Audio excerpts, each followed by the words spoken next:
байна уу? Та бүхэнд энэ өдрийн мэндийг хүргэе. Намайг баяр цэцэг гэдэг. За бүгдээ хичээл хэлхийн өмнө би та хэдээс нэг хэдэн асуулт гэсэн. Хоёроос хэлсэхгүй. За автомашин уулзал дээр хэрхэн иргэдэг вэ? Өө зөв. Яг уулзал дээр очиод эрдэнэ тохиогоо хараад тохиогоо өгөөд өрүүлээ эргүүлээд явдаг тийм үү? За тэгвэл гал тэрэг замаа хэрхэн өөрчилдөг юм бол энэ талаар бодож үзсэн үү та? Гал тэрэг яаж явах юм бол? За тэгвэл би та хэд богинохон хэмжээний нэг хөгөл хэлний үзүүлэх.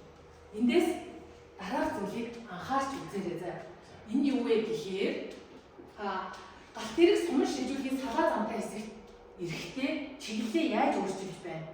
Тэр өөрөө жолоодож чадаж байна уу? Өөрөө эргүүлж чадаж байна уу? Эсвэл ямар нэгэн төхөөрөмж чиглүүлж байна уу? За тэгэхээр энийг бүгдээ Google-тэй кино үзчихээд дараа нь ярилцъя.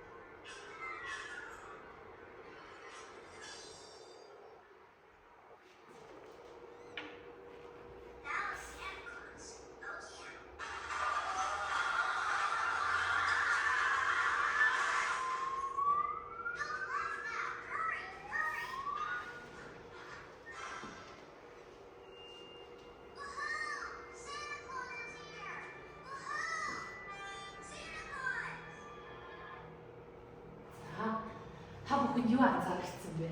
Яагаад өвлийн өгөн зөв замаар явахгүй цасан ургал орчих вэ?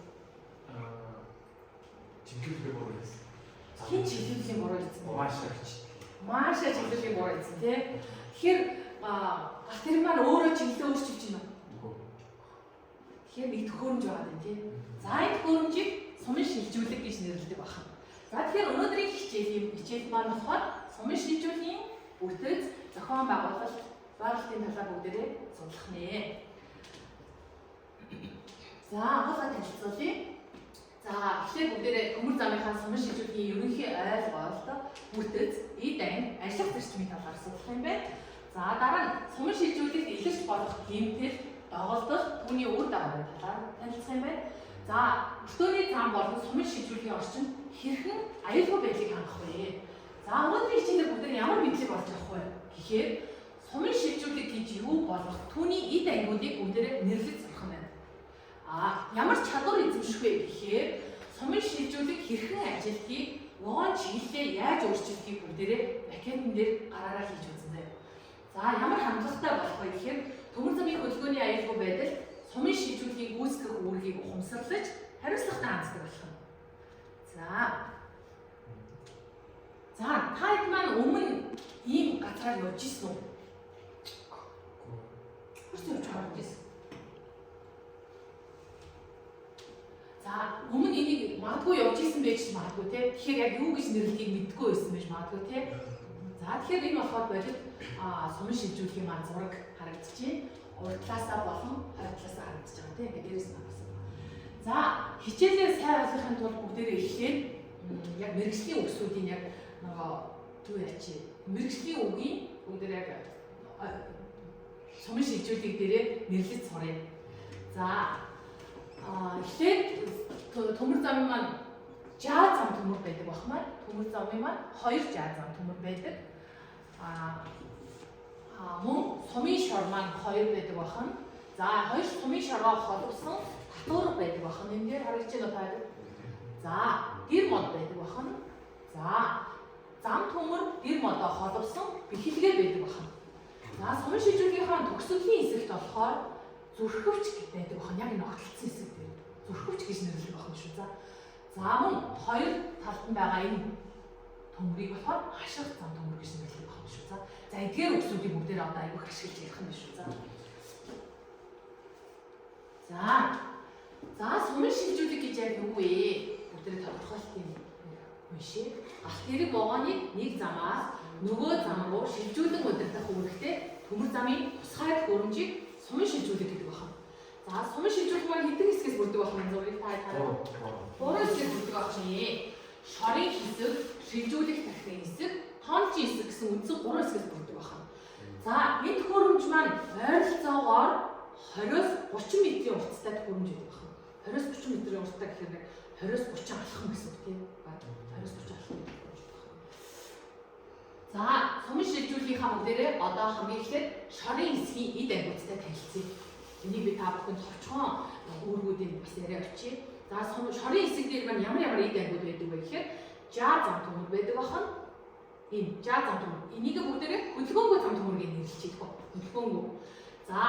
За нөгөө үндсэн шор маань энэ бахан хөдөлдөг. Энийг хөдөлгөөнтэй зам төмөр гэж нэрлэж байгаа. Энэ маань болохоор хөдөлгөөнгүй зам төмөрдөө наалдаж байрладаг. Жаа зам төмөртөө. Энэ сумын шор түүнд шагнаж наалдснаар чиглэлээ сонгогддог юм байна.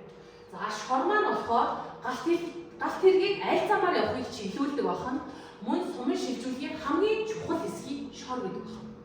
За мөн хамгийн чухал хэсэг маань шорын хэсэг дээр юу байрладаг вэ гэхээр шилжүүлэх механизм хэсэг байрладаг. Энийг болохоор гараар эсвэл цахилгаанаар хөдөлгдөг бахан.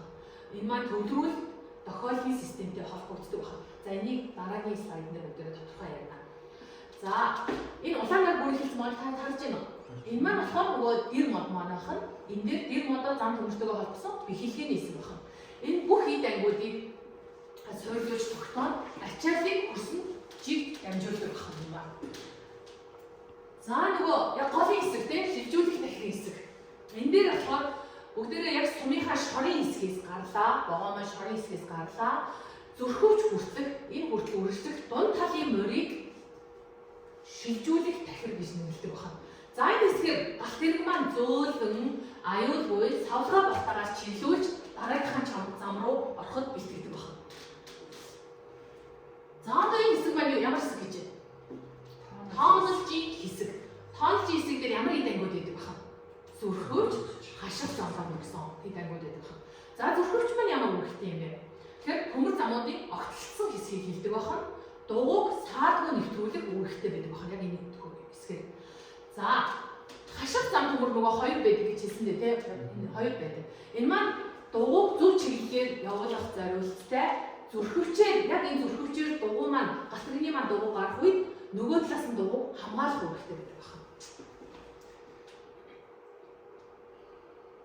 За сумын шилжүүлэг дээрх цариг түвшин. За та цариг гэж сонсч ирсэн үү?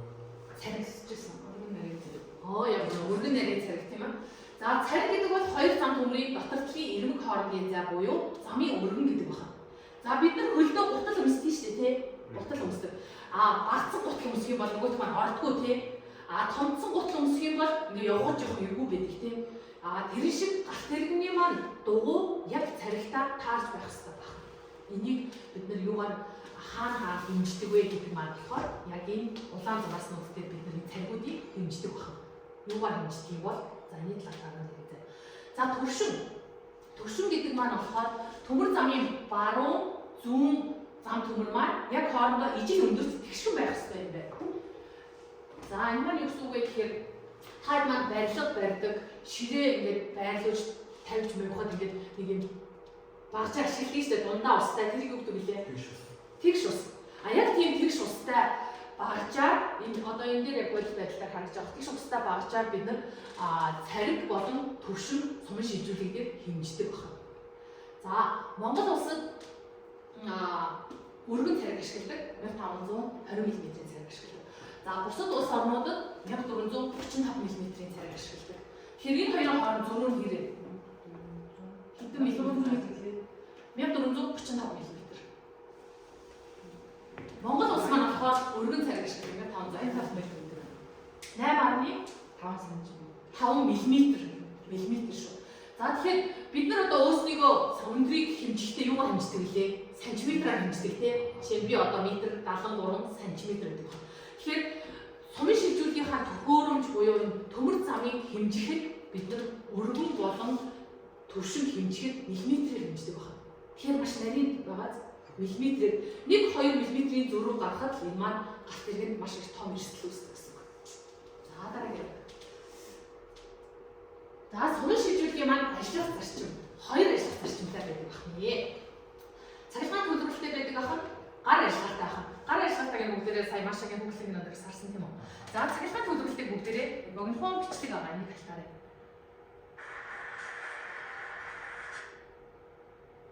За цаанаас маань өртөөний зохицуулагч, хөдөлгөөн зохицуулагч маань удирдаад энд хөрөмж хөдөлж юм тийм үү. Цаанаас нь хүн очих шаардлагагүй гэсэн үг. Бид нар гэртээ зургатаа үзэхээр яадаг вэ? Удирдлагынхаа цугийг солиход удирдлага бариад гэдэг удирддаг тийм. Яг тэрнтэй адилхан энийг алсаас удирддаг хүн очих шаардлагагүй гэсэн үг. Алсаас нэг хөрөмж дараад удирдсан гэсэн үг. Гар ажиллагаатай гэхээр заавал хүмүүс замын ажилтан өөрөө очиж ирээж тусгай барилаас нь хөдлөж иж шорыг хөдөлгөж галт тэргийг явуулдаг байна. За гэхдээ гол зорилго нь нэг байна. Ямар зорилготой вэ лээ? Галт тэргийг аюулгүй зөв чиглэл рүү оруулдаг зорилготой тийм. Хоёулаа өөр ажиллагаатай хэрнээ нэг зорилготой гэсэн үг шүү.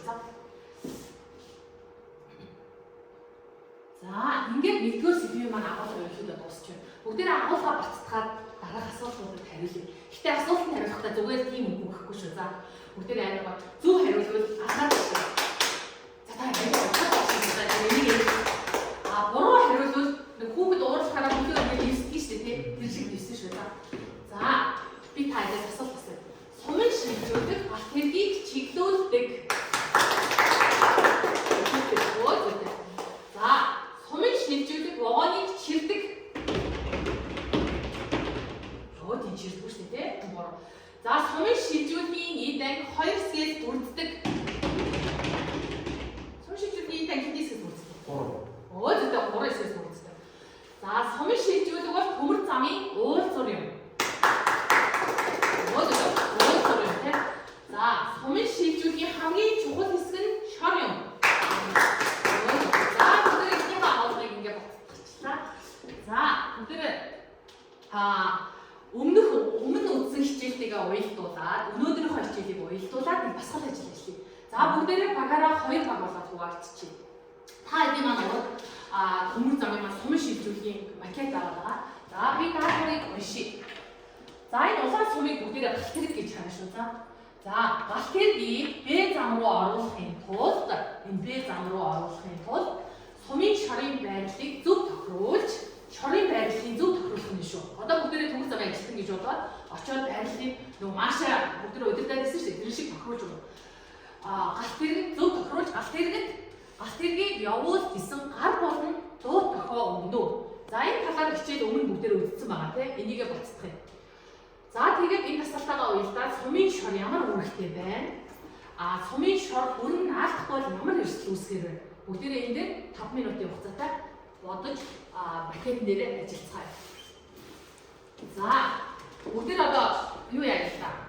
Нэг ямар нэгэн галт тэргээр ч юм уу нэг ачаа ирсэн гэж үзье л да. Бүгдээр жимс ирсэн гэж үзэхгүй. За жимсийг буулгая. Тэгэхээр Б зам руу оруулж иж буулгая яа гэж үзье тийм үү?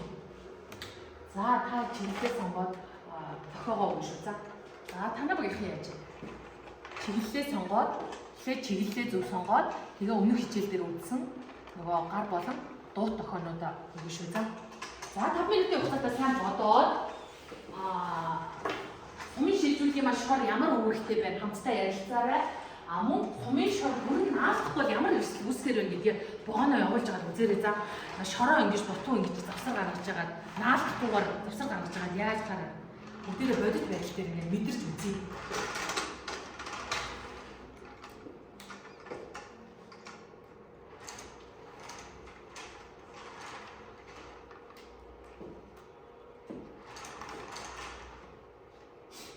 Энэ маань болохоор ямар ажиллагаатай сум гэлээ одоо бүгдээрээ өөснөө удирдах байгаа юм чи хүн ээж удирдах байгаа юм чи гар ажиллагаатай энэ хөдлөж байгаа юм гэж нэрлэх хэлээ. Шор тий? Шор. Энэ хэсгийн маань юу гэж нэрлэх вэ? Зүрхгөөж яг үнэ. Зүрхгөөчээр дугуй гаргахад хоёр талаас нь хашиж хамгаалгийг хаших заашаа. За сумынхаа ид ангийн бүгдээр яг ингээд бүтэн дээр хараад. За танах ямар хичээл болгож байгаа вэ? Жимс. За жимс болох чи тий. За жимсээ зөв зам руу оруулж чадах нь уу? Галт тэрэгний машин та эдийн дохиог харж зөв зам руу орно шүү. За замлаа мэдээж галт тэрэгний машин эхлээд замлаа хараад шалгана. А та эдийн дохиогоор баттгаж энэ зам руу бүх зам руу орно шүү. За бүрэн болсон бол тэгээд та юугаагаад хэлээрэй за. За хэлэхгүй. За танахаас хэлээ.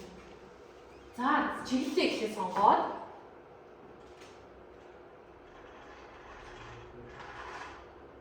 за чиглэлээ сонгосон байна. За чиглэлээ сонгочоод галт тэрэгний маань ажилтан машинчид яах вэ? Өмнө үдсэн хичээлтэйгээ бүгдээрээ уялдсан шүү дээ.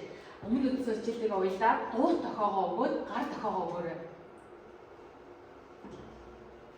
За босч байгаа үзүүлэх. Түрний хичээл үзсэн юм чи мэдчихэж байгаа шүү дээ. За галт тэрэг явж болноо би сумынхаа чиглэлийг зөв тохируулсан гэдэг одоо сумынхаа чиглэлийг зөв тохируулсан одоо галт тэрэг маань явж болноо гэдэг тохиолдол яаж өгдөг лээ? Санаж байна уу? Шүглэний өдөр зөв шүглэгээ. Оо яг нэг удаа урт үлээ тийм үү? Гар тохоогоор явах үлээ? Толгойн дээгүүрээ 2 удаа. Бэлгэсэн шат гарцгаар тийм үү? За энэ үйлдэлээ хийгээд галт тэрэгээ чиглэлээр нь явуулъя. За чанхан л хий. За тохиогоо өгсөн шүү машин яваарай. За зөв байна. Чиглэлээ зөв сонгосон байна тийм үү? За сууж бол. За дараагийн маань баг жимсээ зөв зам руу оруулж чадна. За чиглэлээ ихлээр сонгоцсон уу? Сонгоцсон. За машинч тохиогоо өгөөрэй. Машинч замлаа бол харсан байгаа. Оо зөвхөн нэг оруулах. Дуун тохио. Оо зөвхөн бэлгэсэн шар гарцгаар толгой дээгүүрээ 2 удаа. За галт машинч маань яваарай. За замлаа чиглэлээ зөв сонгосон байна. За өмнөх хичээлээ нэг ахаад нэг асуулт бүгдээрээ зогсоох хэрвээ замлаа буруу сонгосон бол зогсоох тохиол яаж өгөх вүлээ? Анараа 3 удаас жоод үзүүлчих. Зогсоох. Одоо замлаа ингэ магадгүй буруу сонгочлоо л доо тий. Энэ сумын шийдвэрүүдээр буруу сонгочлоо. Машин чи буруу сонгосон шүү гэдэг тохиог бүгдээрээ үзүүлээ. Яаж үзүүлэх вэ? 3 удаас зөвлөлгээд зөвхөн. За үзүүлээ.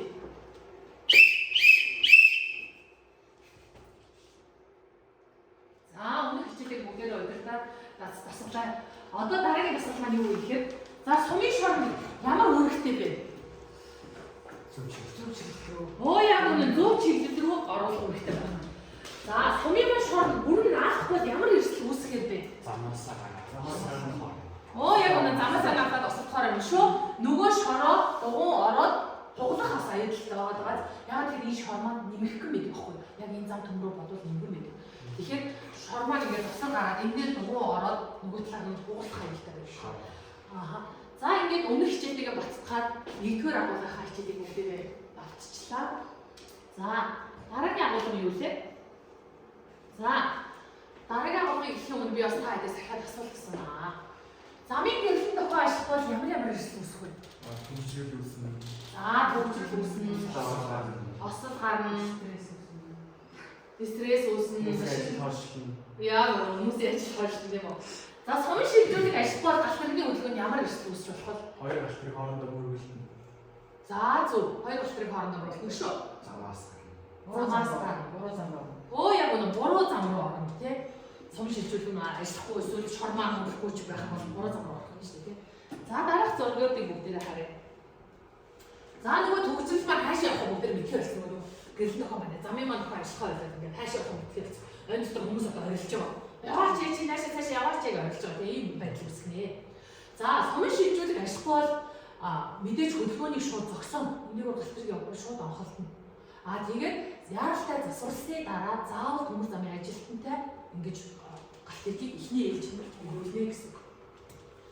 За тэгэхээр дараагийн маань хичээлийн агуулга юу вэ гэхээр сумын шилжүүлэх ихэрч болох гэмтэл түүний үр дагаврууд нь яг юу бэ вэ? Энэ талаар бүгдээрээ товчгоо ярилцсан. За нөгөө шор гэдэг хэсэг маань болохоор ингээд бүрэн наалдахгүй бол яах вэ гэж би та хэдээс асуугаад байсан шүү дээ. Үзээрэй. Наалдахгүй бол яах вэ? 4 мм-ээс илүү завсартай байх юм бол нөгөө галт тэрэгний маань дугуй нөгөө талын шорыг буулгах аюултай, мөн дугуйн замаас гарах аюултай, онхолдох аюултай гэсэн тийм. Энийг бүгдээрээ сая маркетинг дээрээс харсан тийм үү? За ийм доголдол бас байдаг байна. За дараагийн манд бол. За маш олон хүн жинтэй галт тэрийг явсаар агаад нөгөө нарийн үзүүртэй шор маань өнтөрчдөг байна. Энэ маань тогтоосон хэмжээнээс илэрх юм бол бас дугуй маань замын маань галт тэрний маань дугуй замаас гарах хэрэгтэй байна. Нөгөө шорон дээр ингэж явсаар. Яга илэрч байгаа бол нэрээ. Төмөр хүн гэмээр Галт тэр маш хүн жинтэй галт тэрийг явж байгаа шүү дээ. Та нар авцамаар ингээд ачаа явахаар замууд бас ингээд мууддаг шүү дээ гэж маш олон найс тааш яваад хаа. Төмөр зам маань хэд дахин илүү ачаад тийш. Тэр хэд дахин тоон илүү ачаад тийш. Одоо ингээд ачаад явж байгаа шүү тийм үү.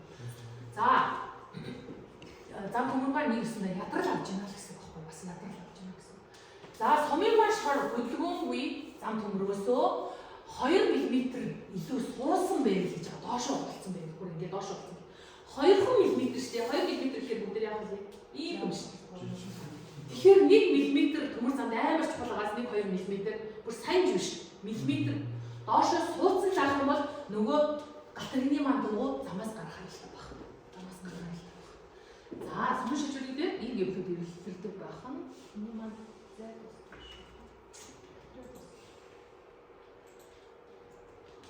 За мөн нөгөө нэг сумын шилжүүлэх шорын маань эд анги холбоосууд салцсан байж болохгүй байна.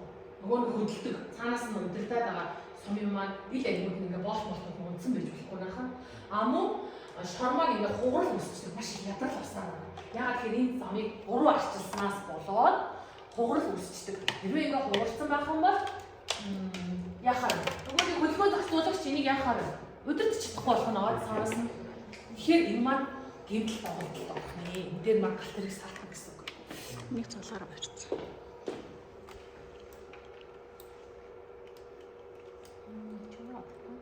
Зорхгүй юм. Залхины болов. За яах вэ? Би залхиж хичээл явж байна.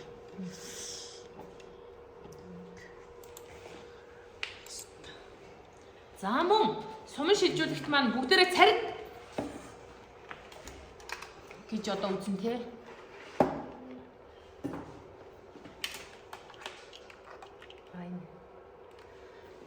За сумын шилжүүлгийн маань царгийн хэмжээ алдагдахаар бол бас энэ гэмтэлтэй тооцоо. Нөгөө миллиметрийн зөрүү 1520 мм маань 1524 мм болчих юм тийм. 1526 мм болчих юм.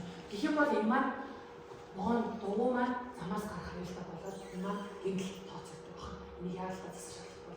За мөн гадны нөлөөллөөс бас цас мөс чулууд ирж орж саад болдог байна. Тэгэхээр цаанаас нь өдөртөж болох ойлгох юм байна. Нөгөө сумын маань шор хөдөлж чадах ойлоо цас ороод чигжээд ирэхээр ингээ хөдөлж чадах болж засаар болчихсон байна.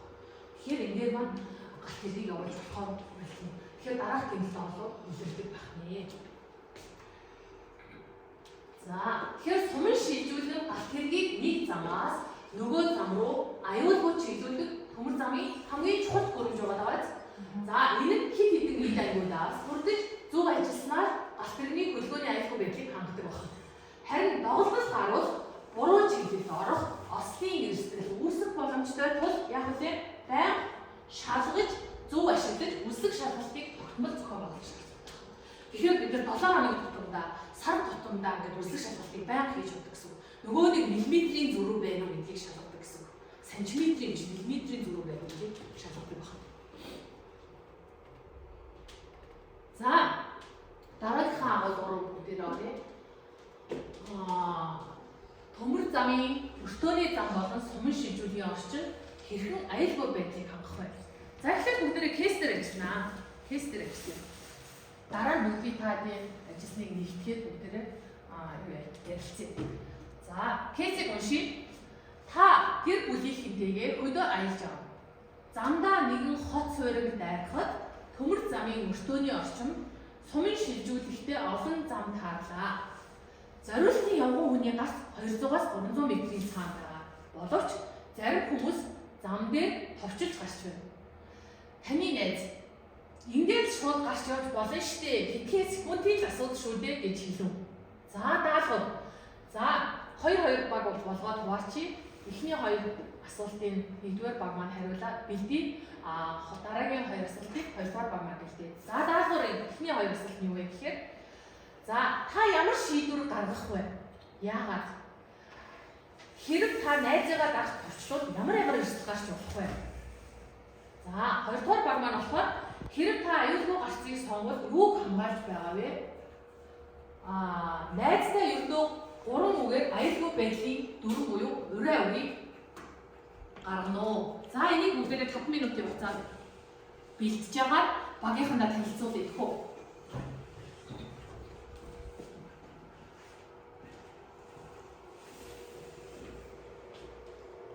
Тус галтыг амгаал гэж байна.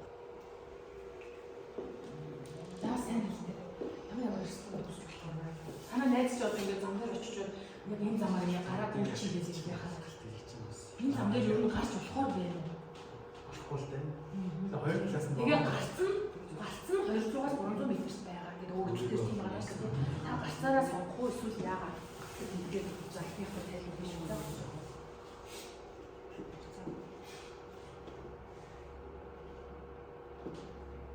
За та хоёр маань яаж вэ? За гарцаар гарвал танах хэлээ юуг хамгаалж байгаа вэ? За нөгөө нэг гарчиг гэсэн найздаа аюулгүй санамж хийдэх үү? Аюулгүй санамжаа сайн бодож байгаа бичээрэй за.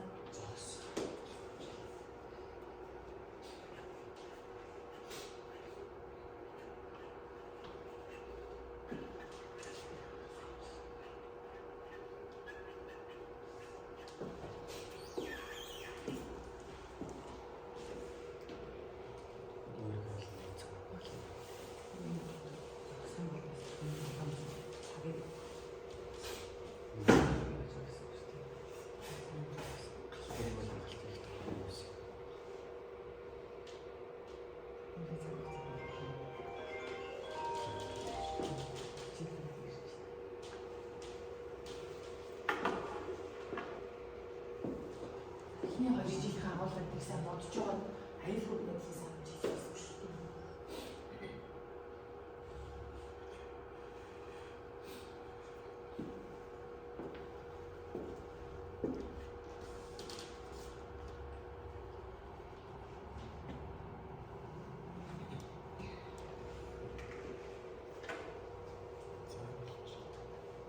За, энэ баг маань болж байгаа шүү.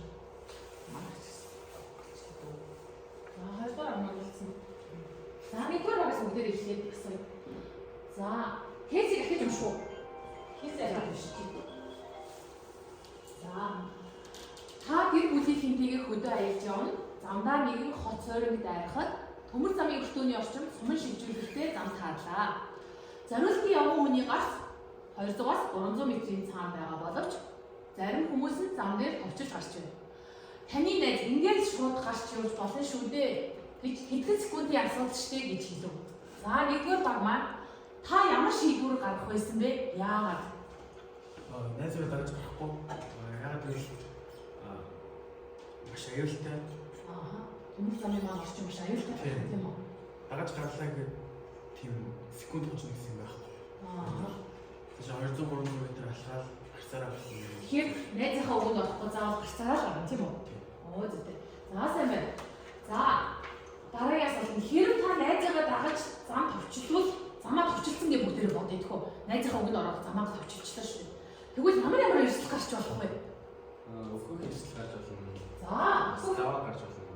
асуу аваа. Шүү. Хаанаас богоо ирэх мэдээдгүй та гэдэг.